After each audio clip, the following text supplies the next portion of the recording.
Hello everyone, my name is Shivam Karmakar and currently I am pursuing my mechanical degree from Tezpur University, and I got a job offer from ITC and I have qualified GATE also, and one of my research paper is also published in an international conference at Sprinter Publications. Okay. So, Shivam, you just said that your any paper is published. So, can you say something like in brief? Can you detail it? Okay, so firstly, at the very beginning, like we initially didn't think that कि हम लोग मतलब इस paper को लिखेंगे वैसे, तो पहले वो जो बीटेक का प्रोजेक्ट के साथ शुरू हुआ. पहले तो मिनी प्रोजेक्ट आता है, उसमें हम लोग मतलब कोई एक गाइड असाइन होता है, फिर हम लोग प्रोजेक्ट का काम शुरू करते हैं. उस पर हम लोग का टॉपिक था modelling and finite element analysis of solid propellant missile. So जो वो टॉपिक था that was completely new, and उस पर अभी DRDO एंड ये सब ऑर्गेनाइजेशन काम कर रहा है. उस पर इतना पब्लिकली डिटेल्स जो है वो अवेलेबल नहीं है. तो हम लोग ने उस टॉपिक पे काम किया, एंड फिर लास्ट सेमेस्टर हम लोग को एक मतलब अपॉर्चुनिटी मिला कि हम लोग उस चीज़ को शोकेस कर सकें पब्लिकेशंस के थ्रू या फिर कॉन्फ्रेंस में जाके. तो हम लोग ने वहाँ अप्लाई किया एंड थैंकफुली वहाँ पे सिलेक्ट हो गया, एंड हम लोग वहाँ पे जाके गए, प्रेजेंटेशन दिया एंड बहुत सारे लोगों के साथ बात वगैरह भी हुआ.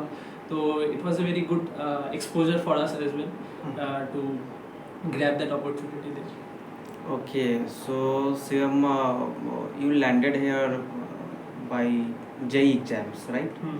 So, can you detail, like, can you speak on how this college is, like, some feedback about college? Okay, so firstly, I will say that Tezpur University provides you with mostly with good environment and all the things that you require to excel in your career. It might not be the best platform for you, but it provides you with great things here. Like the distractions are very less here. You can find like-minded people with you who are working on different projects at different groups at different departments. And another thing that I would Like to mention that since it is not a technical institute, it is a university. Yeah. So that different side of like exposure you also get from other department people as well. Yeah. Like humanities department and commerce department people. Means there are various departments as well apart from SOE. So, can you tell my viewers about the placement, means from when you started preparing for it, and the platform or any site that you have gone through? Okay, so for the mainly for the placement thing, like since I am from a mechanical department, so I will be like my point of view will be completely mechanical. So if someone is watching for different departments, the overview or the plan or the map will be same, but the way that they apply will be different. Like for mechanical department, things are interrelated. Like in the second semester you learn about strength of material, fluid mechanics. In the next semester there comes applied mechanics, then fluid design, mechanical design. Everything is interrelated. So at the very end, if you start preparing for the placement, then it will be very much difficult for you to handle so many things. So from the very beginning, like from the first semester or second semester, when the main core mechanical subject come, you have to like prepare continuously from that day. So initially your foundation will be built, then your concepts will be cleared like as you progress in your journey, and then you can develop a very good foundation and then crack any job you want. Okay. तो शिवम, आपको ITC में आपको job मिला, तो आपने ITC का एप्टी दिया, quant दिया और इंटरव्यू दिया, और मतलब कितने स्टेजेस थे वो बताइए. ओके, तो आईटीसी का जो सिलेक्शन प्रोसीजर था उसमें सबसे पहले तो एक रिटन टेस्ट हुआ था. उसके बाद फर्स्ट लेवल इंटरव्यू हुआ जिसमें वो लोग HR क्वेश्चंस और टेक्निकल क्वेश्चंस पूछे थे, और एक और लेवल इंटरव्यू हुआ था जिसमें ओनली टेक्निकल क्वेश्चन ही पूछा था. तो उसके बाद हम लोग का मतलब लिस्ट आया कि कौन कौन सिलेक्टेड हुआ. उसमें मैं सिलेक्ट हो गया था आईटीसी में एज GET, ग्रेजुएट इंजीनियर ट्रेनिंग. वैसे मैंने भी आईटीसी दिया था, पर मैंने लास्ट राउंड में मैंने ही रिजेक्ट कर दिया। तो ये बताइए थोड़ा कि आपको कहीं कोई प्रॉब्लम आपने फेस किया means in journey while preparing for the placement? हाँ, यहाँ मतलब एक चीज़ मैं जो मेंशन करना चाहूँगा, स्टार्टिंग से मतलब ऐसा हो सकता है कि बहुत लोग स्टार्टिंग से ही प्रिपरेशन स्टार्ट कर दिया अपना प्लेसमेंट के लिए, लेकिन क्योंकि ये जो प्लेसमेंट सिनारियो है वो बहुत ही अनप्रिडिक्टेबल है। ऐसा हो सकता है कि आपका रिटन टेस्ट अच्छा गया, आपका इंटरव्यू अच्छा गया, फिर भी आपका नहीं हो रहा है। तो उस पॉइंट ऑफ टाइम में डीमोटिवेट बिल्कुल नहीं होना है, बिकॉज जो चीज़ें हैं वो आपके पास आएंगी एट द एंड, बस it might take some time for you, like things may be differently plan for you, it might not go as your way, but it will come to you. So demotivate नहीं होना है, आप जितना आपका preparation है वो आराम से कीजिए, नहीं हो रहा है कोई बात नहीं, सीखिए, गलतियों से सीखिए, फिर आगे बढ़िए, आराम से काम कीजिए। आईटीसी में नहीं होने से मतलब आईटीसी में होने के पहले मैं बहुत सारे इंटरव्यू ऑलरेडी दिया हुआ था। मेरा एलएनटी में नहीं हुआ, मेरा ऑयल में नहीं हुआ, उसके बाद मेरा एल्स्टॉम में नहीं हुआ, बहुत सारे कंपनीज में मैंने अप्लाई किया था। तो मतलब आपको रुकना नहीं है, हाँ, स्ट्रगल करते रहना है, रुकना नहीं है, आपको चीज़ें सीखना है, आगे बढ़ते रहिए, आपको जो मिलना है at the right point at the right time आपको मिल ही जाएगा। तो ये बताइए कि आपने तो इंटरव्यूज बहुत सारा दिया, तो आपको क्या लगता है कि एक इंटरव्यू के लिए बच्चे को कैसे प्रिपेयर होना चाहिए? ओके, सो बेसिकली इंटरव्यू के लिए आपको ऐसा नहीं कि बस कोर का ही पढ़ रहे हो, आपका जो डिपार्टमेंट है इलेक्ट्रिकल या इलेक्ट्रॉनिक या मैकेनिकल, बस कोर का पढ़ रहे हो उतने से भी नहीं होगा। आपको जो आपका फील्ड है उसका एक ओवरव्यू नॉलेज होना चाहिए कि चीज़ें क्यों हो रही है। बस फार्मूला लगा दिया, आंसर आ गया, इतने में आपका काम नहीं होगा, क्योंकि आप लेटर ऑन जब एक कंपनी में जाएंगे तो they will be expecting to solve real world problems, real life problems, जहाँ पे you will be dealing with a real problem and there will be a real solution, जिसमें आपका डिफरेंट पैरामीटर्स रहेगा, डिफरेंट कंडीशंस रहेगा। वहाँ पे आपको pen paper में आपको सॉल्व करके देने लाइक सिचुएशन नहीं रहेगा। तो उसके लिए you have to you have to be very open minded how you approach a set of problem, how you tackle a problem. So कोई भी एक प्रॉब्लम आ गई उसको विजुअलाइज कीजिए अच्छे से। अभी तो ऑनलाइन बहुत सारे रिसोर्सेस है, जहाँ यूट्यूब हो गया, चैट जीपीटी हो गया, उसका हेल्प लीजिए, विजुअलाइज कीजिए चीज़ों को कि ये क्यों हो रहा है, कैसे हो रहा है। वो एक हो गया पॉइंट कोर में। और आपका एप्टीट्यूड जो कि है वो तो बहुत मतलब ठीक ठाक होना पड़ेगा, अच्छा होना पड़ेगा, उसके वो तो नॉर्मल है, वो आप डेली एक डेढ़ घंटा आराम से प्रैक्टिस कीजिए, आपका एप्टीट्यूड हो जाएगा अपने। ओके, तो ये बताइए शिवम कि बहुत लोग का ऐसा प्रॉब्लम होता है कि इंग्लिश स्पीकिंग, तो क्या आपको ये था, और अगर नहीं था तो आप उन लोगों को क्या बोलना चाहते हैं जो लोग को थोड़ा प्रॉब्लम होता है इंग्लिश बोलने में? ओके, सो इंग्लिश जो है, और ऐसा बोल दीजिए, ये भी बताइएगा कि क्या मैंडेटरी है कोई कंपनी में इंग्लिश बोलना ही है या नहीं है, ये कंपनी के ऊपर डिपेंड करता है। हाँ, ओके।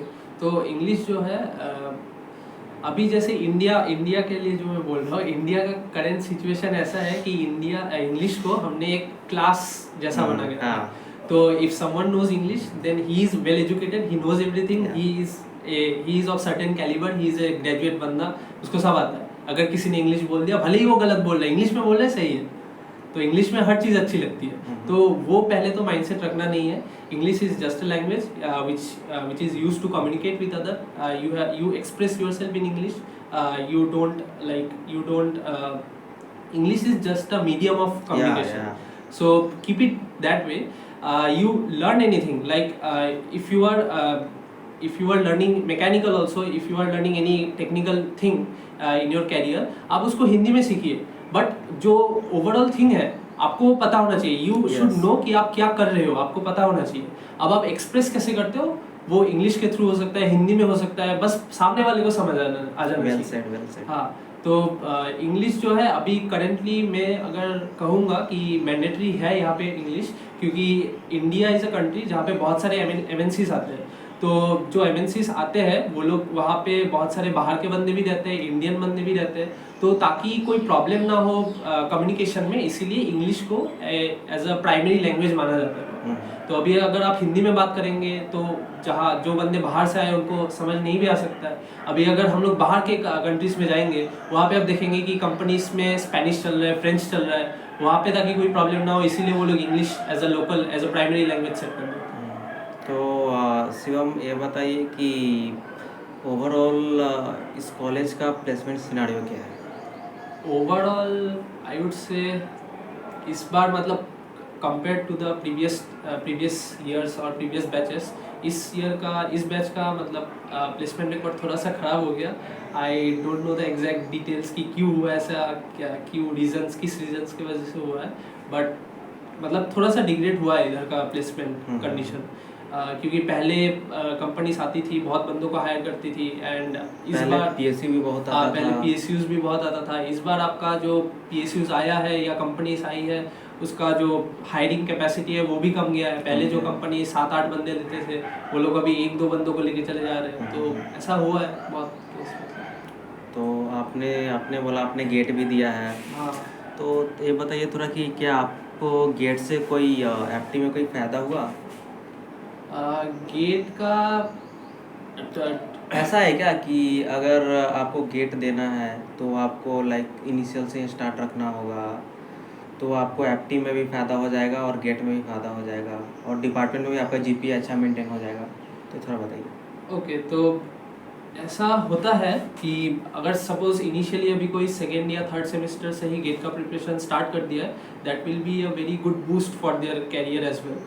क्योंकि जो गेट में आप पढ़ रहे हो, मतलब मैं मैकेनिकल के पर्सपेक्टिव से बोल रहा हूँ, मैकेनिकल में जो आप गेट का जो सिलेबस है अगर आप देखोगे, that is very much similar to the BTech जो कोर्स है।